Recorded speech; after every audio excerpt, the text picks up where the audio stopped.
everybody. Welcome back to Shannon's Lumber Industry Update. It's episode 40, and we're picking up the plywood series, if you will.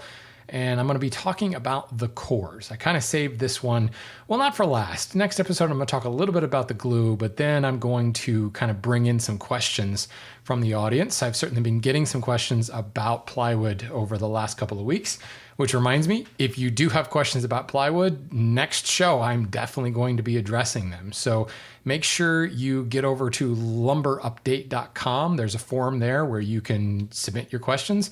You can also track me down on Instagram, and you can submit your questions there as well. That's Lumber Update as well on Instagram.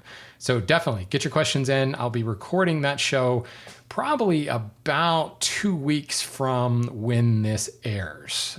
And if you missed that window, get your questions in anyway. There's always a lot of questions about plywood. But this week, I want to talk about really, well, pun intended, the core of plywood issues. Most of the problems that people have with plywood in the past and gripes that people constantly have with plywood has mostly to do with the core. Certainly, we've all run into the situation where the face veneer is so thin and you sand right through it. But the other issues that we run into, like delamination and voids and the really common ones like out of flatness, that's because of the core. If you think about it, the face veneer is so thin. We've already complained about that, right? So how much does that really affect the dimensional stability? How much does that affect the strength, the screw holding, the flatness of the entire sheet of plywood? Very, very little. It's all about the core. So first, we're going to talk about the different types of core that you're going to find out there, some of them more readily available than others. Then we're going to talk about kind of the individual properties of those cores. And there's several things that we would kind of rank on that. And that we may be getting into the weeds a little bit, and probably on lumberupdate.com on the blog post for this particular episode, I'll be posting a chart which may make some of this audio a little bit easier to follow along. And then we're going to talk about some of the issues in production that can cause some of these problems and some of the things to think about when you're buying a sheet of plywood, some of the things to think about specifically with the core. Or, it doesn't help if you've already had a problem, but if you've had a problem, you can kind of diagnose what caused that by having an understanding about that production process. So let's talk about the types of cores. Well, the most common that most people have experience with is just veneer core, right? You've taken your veneers and you're laying them cross 90-degree grain direction to one another, laying them up and then putting a back veneer and a face veneer on it. When it comes to hardwood plywood, at least in North America, you're going to find fir core, you're going to find poplar core, you'll find aspen core, and some hardwood species, cherry or walnut or whatever, the decorative species on the front and the back. The key always is that you've got an odd number of plies so that you are balanced. You've got that center ply and an equal number of plies on either side of that center ply for a nice balanced panel. That's important. Next, you start talking about composite cores. So you can have a particle board core. So it's just a block of particle board with a back and a front face veneer on it. Or you can have an MDF core. That's the same thing. It's just substitute the particle board with a big hunk of MDF right in the middle. You can have lumber core, where now instead of thin veneers, you've actually got thicker staves of lumber. Generally, these staves are 1.5, even sometimes 2 inches wide, and they're glued together in a panel. So imagine making a panel for a piece of furniture out of solid wood. You glue together 2, 3, 4, maybe 5 pieces to make that side of a bookshelf or a dining table or top. It's the same thing here, but now we're using really, really thin staves and gluing them together and then putting a face veneer, or sometimes you'll have a lumber core with a crossband. Now remember, a crossband in plywood speak is that material that's running 90 degrees to the long axis. So we look at that long axis, that 8-foot dimension usually as that long axis, and your veneers are running that way longitudinally. Your crossbands are running 90 degrees to that.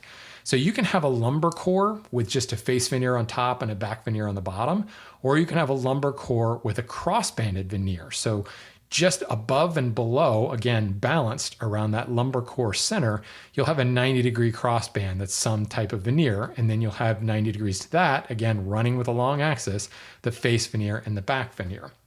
And the reason I bring that up is that's considered a combi core. Even though it's all solid lumber, it's a combination of core where you've got a thicker bit, i.e. in this case, the lumber core, and then a thinner bit, the cross bands right underneath the face veneer. So that brings us to some of the other combi cores that we're going to find out there. You can have an MDF combi core where the center is that hunk of MDF, and then you've got veneer cross bands flanking that on either side of that, and then the face veneer and the back veneer. Or you can have the opposite, where you've got a veneer core center and then an MDF crossband above and below that, just beneath the face veneer and the back veneer. They're two very different things. It's a combination core. In that instance, it's a combination core with composite crossbands, because those, even though there really isn't a grain direction to MDF, the crossbands sit just beneath the face veneer and the back veneer. So a combi core with MDF crossbands means those crossbands sit just below the face veneer. Or a combination core plywood with a composite inner ply, that's the opposite, where the MDF sits in the middle with veneer crossbands on either side of that, just beneath the face veneer and the back veneer. Now, these are kind of the primary combinations, if you will. You'll find some other materials. Sometimes you'll find phenolic thrown in there. You'll also find some fire-rated materials and some marine materials as well, but they all tend to be the same type of organization. You've either got a fully composite core, a fully veneer core, or a combination of the two, or I should say a lumber core. So composite core, veneer core, lumber core, or combinations thereof, where you've got cross-banding thrown into the situation there. So really, what are we talking about here? What does this mean? Why would we mess around with this so much? Well, the core things that we're really looking for in a sheet of plywood, we want some flatness. We do want some edge continuity. And that's when we talk about voids and things like that. The appearance of the edge, the visual appearance of the edge, the quality of that edge is important. The surface uniformity, how, we're talking about flatness, but then also, is the surface itself, does it undulate at all? Can you see voids telegraphed into the surface? Dimensional stability, certainly. We think of plywood as being very dimensionally stable, but the different types of core are more stable than others. Screw holding, very, very important. The bending strength, certainly. And then, of course, availability is important. You can find these really crazy combinations of cores that provide the best of all these worlds, but they're very hard to get. And they also can be very expensive, which actually goes hand in hand. If it's hard to get, the price is going to be even more expensive because nobody's going to be carrying it in large quantities. And if you're asking a factory to actually to lay out that weird combination of cores, that's going to mean a stoppage of normal production and a specific custom run. And yeah, anytime you put custom in front of plywood, oh yeah, the price goes up exponentially. So those are some things to think about. So when we talk about particle board, having that particle board core, again, face veneer, particle board, back veneer, from top to bottom, that's how that's put together. Well, from a flatness perspective, it is excellent because again, particle board, it's a composite, entirely composite, very, very flat material. The edge quality is good. I mean, particle board doesn't look all that pretty, but at least there's not going to be voids there. So we consider that good. Surface uniformity, however, would be excellent. The same reason that particle board core is so flat, it's also going to be very, very smooth, and you're not going to get any lumps and bumps telegraphing through the face veneer. Now, dimensional stability of it is actually only fair because there's so much material in there and really so much ingrain, and it's a quite porous material. There can be quite a bit of expansion and contraction, and there is no structural stability to the whole thing. There are no long grain fibers in particle board. It's just a bunch of really, really short fibers chopped up into little pieces. So there's no beam strength at all. And the thing can warp and move with changes in humidity without really any spine. That's the way to put it. There's no spine to particle board. It's just a bunch of termite barf that's thrown into some glue, pressed and heated until you get this block of something. So once you start introducing moisture, not a lot of stability there. Likewise, the screw holding is really only fair for that same reason. You have no continuous grain. You really have nothing to kind of grab and hold on to the screw. The bending strength it's good, because again, there's no spine, but I think what you're going to run into, the reason it's not excellent is because there's no spine, you'll find that it will break and splinter as you get, up to more extreme bends. but you can find it pretty much anywhere. So that's pretty good. Now let's talk about the MDF core. MDF core has excellent flatness. It's got excellent edge quality to it. It's got an excellent surface uniformity. Again, all the same reasons that the particle board has these great surface uniformity, but again, that MDF edge is going to be much prettier than the particle board. Dimensional stability is also fair. Again, no spine to this stuff. It's a composite material. It's going to absorb moisture really easily. Screw holding is good. It's a little bit better than the particle board because of the fine nature of the fibers of MDF. Means that it's a little bit denser. Well, not a little bit. It's a lot denser. So you're going to have some better screw holding. Bending strength, it's good. It's not really a material you want to think of as far as putting it into bending situations. Now let's look at the traditional veneer core, what most people think of. Flatness, it's only fair. Edge quality, it's good, but again, there can be a lot of voids in there, so it's certainly not going to rate much higher than that. Surface uniformity is fair. You think about this is an organic product, and all those growth rings and everything can telegraph through the wood and give you just a fair surface uniformity. Now, dimensional stability is excellent.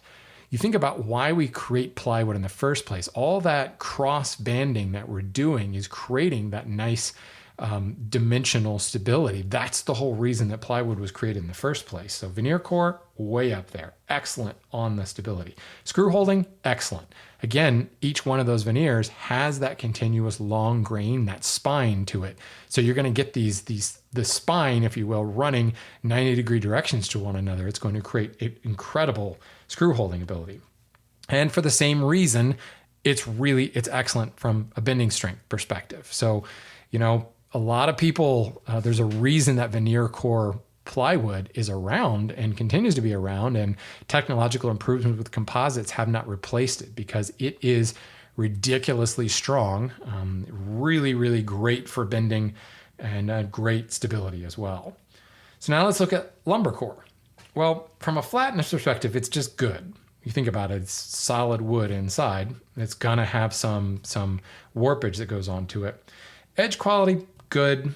Surface uniformity is fair, again, for the same reason you have with veneer core, that growth rings may telegraph through. Dimensional stability, good, not, because you've got thicker bits of lumber in the middle, it's gonna move and not stay quite as flat as the veneer core stuff. Screw holding, outstanding. It's probably the best when it comes to screw holding, just like solid wood is outstanding at screw holding. You've got this solid lumber stave core in the middle, absolutely outstanding. Bending strength, outstanding. And this is really where lumber core does its job. And often was used for furniture and things like bookcases and things where you had larger spans that needed to stay perfectly flat and needed to be really, really rigid. I shouldn't say stay perfectly flat, but need to stay rigid. It needs to be, and we think of bending strength as does it bend well? It's the opposite as well. When it's got a high bending strength, it means that it takes a lot of force to actually bend it, and it takes a lot of force to actually break it when you bend it. You go back to the episode about modulus of rupture and modulus of elasticity. In a lumber core plywood, those numbers are both very, very high. It's a very rigid panel, outstanding for spanning longer distances without sag. So think about a bookshelf. And if you've got a 36-inch span, you've got to put books on it. This is going to stand up better to the sag over the months and years than anything else. So now when we get into the combi cores, we can start to make guesses about how are they going to be better. So a combination core with composite crossband. So again, combi core with just say MDF crossband. So the MDF sits right below the surface. Well, from a flatness perspective, very, very good because we've got that combination. We've got alternating grain between the veneer core and the MDF. The edge quality is good. I mean, you're going to have different species in there, or different materials, because you've got man-made material and natural material. But the surface uniformity is excellent because we've got the MDF just below the face veneer and the back veneer. So we're borrowing some of the stability and some of the rigidity of veneer core, having that in the center, but we're removing the poor surface uniformity by having the veneer just below the face veneer. We're putting that MDF in the crossband there. Dimensional stability, you lose a little bit because now you're putting that moisture sucking MDF right near the surface. But screw holding is excellent. So the screw holding goes up dramatically from the MDF because now you've got that spine, that natural wood veneer core right in the middle. And bending strength is excellent as well. Now flip that around and say you've got a combi core with the composite on the inside. So from top to bottom, you've got face veneer, you've got veneer core, you've got MDF, veneer core, and then back veneer. Here, we've got flatness, it's just good. Edge quality, it's fair, it's not really that great. Surface uniformity, good. You're dropping it again because you're putting that organic material, that natural wood on the outside. Stability is good, screw holding is good, bending strength is good. This is kind of, honestly, a bad idea. And from an availability perspective, it's very, very limited. I know somebody thought, okay, well, we put the MDF crossbands in and that makes a really, really good product. What happens if we flip it around and we put the MDF in the middle? Are we going to end up with a much, much flatter material? And I think the experiment just failed. So you're going to find that the composite inner ply with veneer crossbands is very, very rare. You're not going to find a lot of companies still making it anymore. And honestly, I can't really come up with a solid case for why I would want to do that. So I put it to you, dear listener, if anybody out there has used a composite core with a veneer crossband and liked it for one reason or another, for a specific reason, let me know. Write in and tell me why, because I think this was a mistake. And again, that's why you don't find it anymore. And from there, as I said, you can kind of jigger the components and make some fire-resistant stuff. You can make some moisture-resistant stuff. You can throw in phenolic layers, which again can also play into the fire resistance. But for the most part, that's what we're talking about. That's the elements. And when you think about what is it I need, go all the way back to the first episode in this series about plywood. What do I need? How do I know what kind of plywood to buy? Well, what's important to me? Surface uniformity is really important because I'm building a boat and I'm going to lay fiberglass over top of it. So I've got to have a really, really flat, uniform surface to go underneath that fiberglassing. Well, then, MDF might be a good idea, but you know what? MDF is really heavy and that's not a good idea on a boat. Plus, it sucks up moisture like crazy. So maybe that's not a good idea. But if we were to use MDF crossbands, and more for that matter, make a water resistant or marine MDF as your crossbands, now that would give you a really, really good panel. Or if rigidity is really important because you're building a bookcase, then a lumber core solution would be good for you. If you just want, you don't really care about flatness because you're going to be screwing this down to, like, think of sheathing. You're going to be screwing that down to a stud structure. Flatness doesn't really matter. But screw holding is really big. Well, guess what? That's why veneer core plywood gets used for sheathing so much. Likewise, you'll find OSB. And we didn't actually talk about that, but technically it's a composite core. And OSB, because you've got longer chips, that oriented strand board, those longer chips will add a lot more bending strength and better screw holding ability. And oftentimes you will find sheathing that is OSB or a combination of a veneer core and an OSB core. It's kind of like the particle board idea. So here again, you need to think about what type of material for the core is going to best suit your application, and moreover, what type of organization of the core. Can you get away with just an all veneer core? Do you need a combination core? Can you get away with just all composite core? These are the things that you need to think about, and it goes back to what is it I need? What type of product do I need? What are the important factors for me? Flatness, stability, face continuity, edge continuity. What if your edges are exposed? You want that edge to look really nice. Or what if you're going to be maybe putting an edge banding around it? Well, if you've got a bunch of voids and you've got kind of a weird combination of things underneath, combination of materials underneath, you might have some adhesion issues. You might also have swelling issues. MDF again sucks up moisture really quickly. So you've got a combi core and you put a thin veneer banding on the sides, it will actually, the MDF will swell a lot more than veneer core, and you can end up with kind of wavy edges on that thin banding because, again, it's going to telegraph through the banding. So, again, all little things that you need to think about. So let's talk about production. Face veneers, we hinted on some of this. When you're talking about making a veneer core plywood, you have to get some continuity in your plies, your individual plies. So for the most part, you're going to find that your plies have been peeled. They've been rotary cut.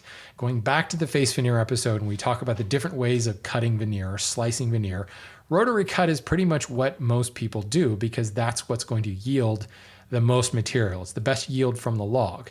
And since the appearance of the core doesn't matter at all, it's going to be, covered with a face veneer, peeling it on a lathe, a rotary cut is really the best way to go. But that's also going to yield a lot of defects. So veneer plies, they will be graded for cores. It's a totally different grading system, and a lot of it has to do with the sizes of the defects, the number of voids that may show up, the number of voids that are allowed in the ply itself, the number of patches that are allowed, and the size of the patches, those little football-shaped patches you see. Not only the number, but the size of those will play into the grade of that veneer. So certainly a higher grade veneer is going to give you possibly a better sheet. Again, it depends upon your application. When I go to look at BS 1088 Marine Corps marine ply, in order for it to be British Standard 1088, again, the highest standard of marine grade ply, it must be rotary cut because there cannot be any seams. You can't stitch anything together. If you stitch together parts of the core, that's a spot for water to get in. Moreover, there can be no defects. There can be no patches in a BS 1088 core. Because again, a football patch or a void is a spot where water can get in and water can stand and cause a piece of plywood to fail, aka delaminate. So Marine Corps BS 1088 plywood, that in order to meet that, it's got to be like the highest grade. It's basically the same as like a AA face veneer. 0 defects, rotary cut always. And usually in marine grade plywood, because of that need and because of the way that composite materials don't like moisture that much, most marine grade plywood is veneer core. But again, depending on if it's BS 1088 or something less than that, some other standard beneath that, you will find really, really high quality veneers underneath that. So the veneer is peeled for the most part. You will find some outlying examples where it's not peeled, but for the most part, it's peeled and it's graded based upon the number of defects in there. Those defects are either patched or they're listed as too small to be patched. Then they are dried. And they must be absolutely dried to uniformity. Like the entire flitch, the entire log is peeled out and it's dried to the same consistent dryness. Then the higher quality panels will actually be sanded, not for the quality of the surface, but to get a consistent thickness. Because you're peeling off that log, who knows what can drive the variance in thickness just based upon the density of the log itself. So you run it through essentially a big giant drum sander, and it's going to level everything out and get it to a consistent thickness. So then it's actually sliced and cut into its not quite 4x8, a little bit larger than 4x8 pieces. And it is then, for the most part, dried again. It's been sanded to a consistent thickness. Now it's going to be dried to a consistent dryness from edge to edge, center, all the way out. No warm, moist, gooey center here. Same dryness all the way throughout. And you can do that because you're talking about thin plies. It's really hard to do that with thicker lumber because, that moist, gooey center, because this stuff is so thin, it's relatively easy to get it to consistent dryness. Now you actually start assembling the panel and you're stacking and alternating your grain and you're positioning those sheets, those individual plies, to make sure that you don't have overlapping voids. If there's a void on one sheet that is within allowable spec, that it doesn't line up with a void on another sheet. And again, there are certain grades that will actually allow for 2 voids within a certain distance, but as far as I know, there's no grade low enough that will allow voids to overlap from one ply to another. In other words, a really thick void, 2 plies thick of void. That's not allowed. If it is, it's in a grade that I don't know that anybody even manufactures because it wouldn't do any good. It would be really poor quality. So once you've started stacking those plies, you can then do a visual inspection of the edges because obviously you can't see everything through. If you've graded your plies appropriately and kept your voids or your unpatched defects within grade, you kind of know what you're going to get when you start stacking it. But then you need to visually inspect around the edges and see, are there any voids lining up? And if so, that's got to be corrected. Then that stack that is saying, okay, this is going to be a sheet, that stack is then disassembled but kept in order, and then it's run across through the glue machine, and they run through, and essentially glue is sprayed onto the surface. Imagine just a big HVLP gun uniformly spraying glue across the surface as the sheets go together. Then that pack, or that panel, if you will, is restacked together in the original order where it was inspected. And then it's put under heat and under intense pressure, and it's flattened out, and it's essentially allowed the glue to cure. At that point, the face veneers are added. Because again, they're going to do another visual inspection after that initial pressing has been done. Face veneers are added, that's glued on, that's pressed, and then there's final trimming to that final 4x8 size, or in some instances 5x10 size for some Baltic birch that's available out there. That's kind of the full process. And what you're going to find is there are certain mills, there are certain products where steps may be skipped. Sometimes the sanding isn't done of the veneers. And that's why you can get inconsistent thickness from one sheet to another, or moreover from one side of a panel to another, because that sanding step is skipped. Well, when you skip that step, you can lower the cost of production for that panel and make the purchase price even lower. Sometimes the visual inspection of the edges is skipped, or maybe done by a machine instead of by a person. There's any number of steps, any number of things in that ideal world, all the steps that I outlined, that would be the ideal, the perfect, highest of high-end panel. There's all kinds of things, corners that can be cut along the way to increase or decrease rather the time to produce a panel, and more importantly, increase the number of panels per hour that can be produced.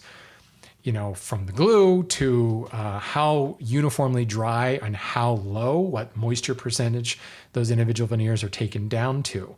You can imagine there's a lot of variables in that, and just jiggering them slightly could add, a second to the production time, or reduced a second to the production time. And then over the course of a day, allow you to add 3, 4, 5, 100 more panels out of a production run. And that can certainly affect the cost, right? If you're producing 100 more panels in the same amount of time, you're going to be able to sell those panels either for more, or you're going to sell them for the same price, but make a higher profit. Lots of little things and little variables that can be played with.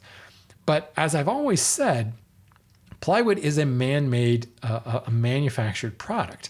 And it's not a mistake that a step is skipped or a step is foreshortened. It's a conscious decision in order to control a price point.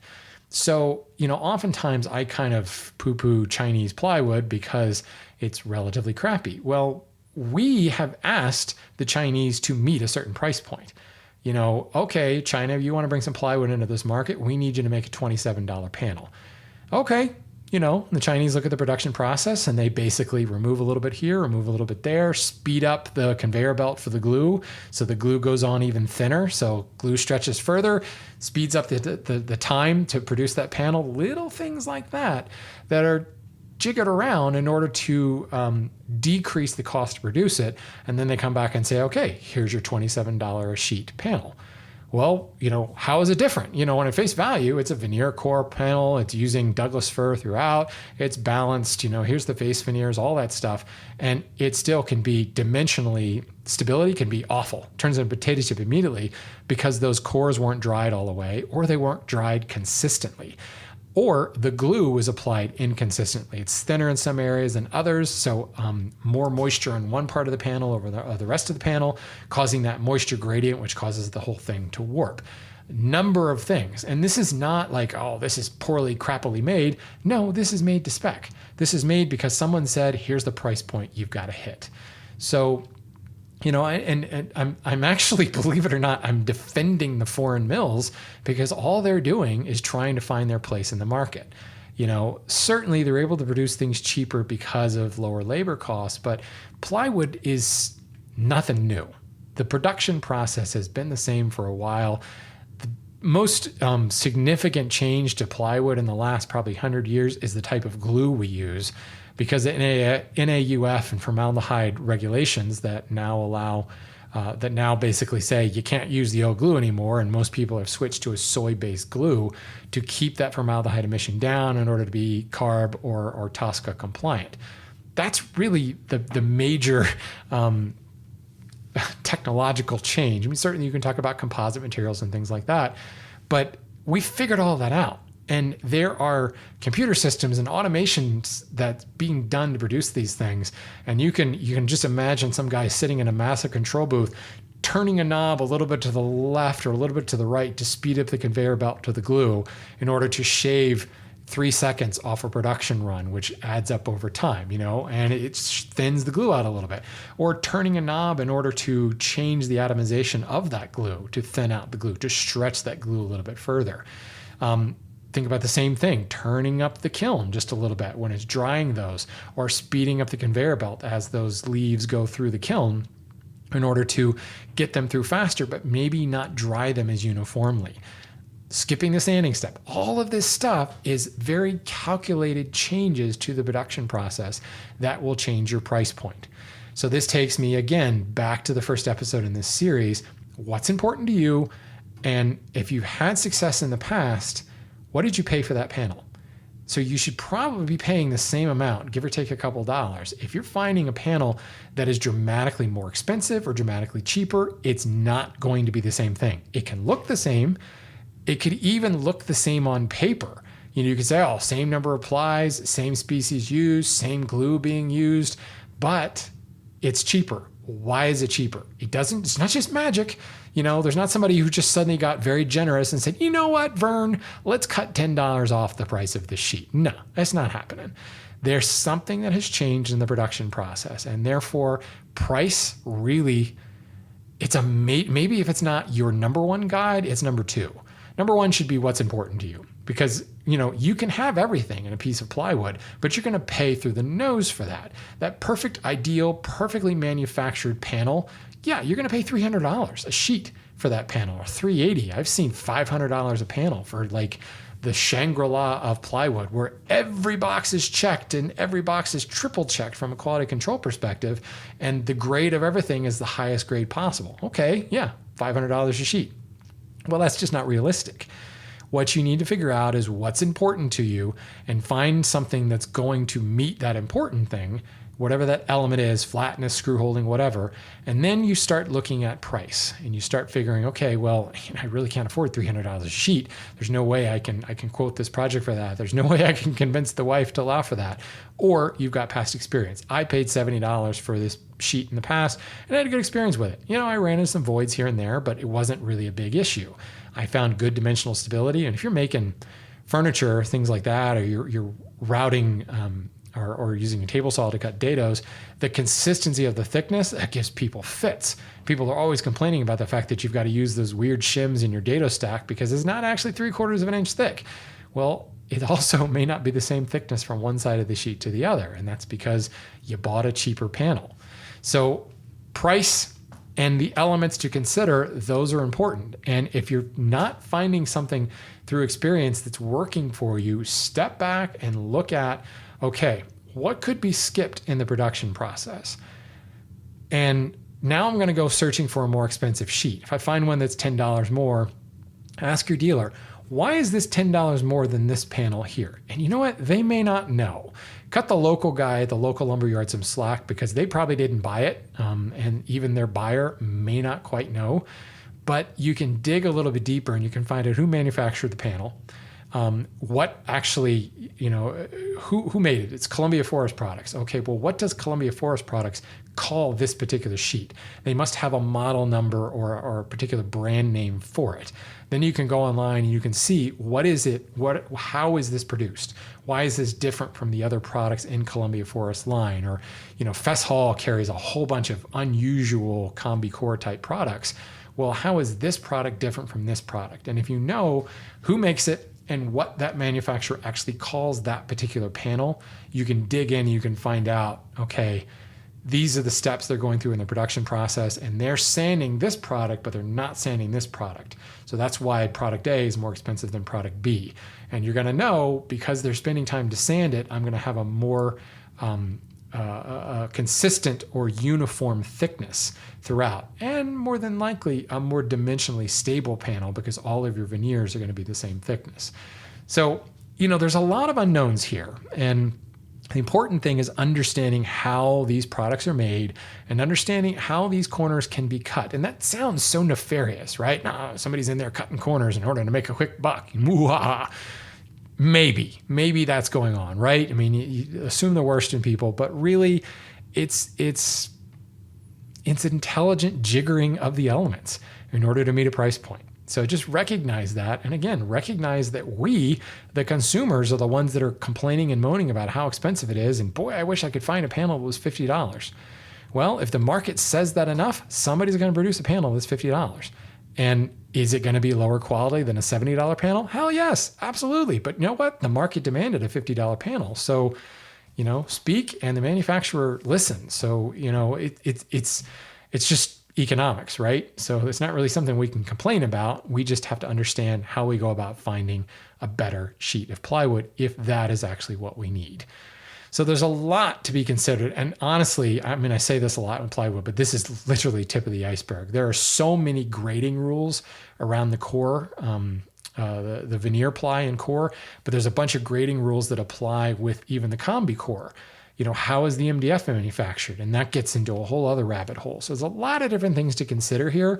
The important part is when you're looking at the type of core, think about what that core does well. And again, I'm going to post the chart that I walked through that shows, this is good at bending and excellent at screw holding. I'm going to post that chart over on Lumber Update for this particular episode, because I think, I went through it relatively quickly, but having it visually really help you understand that as well.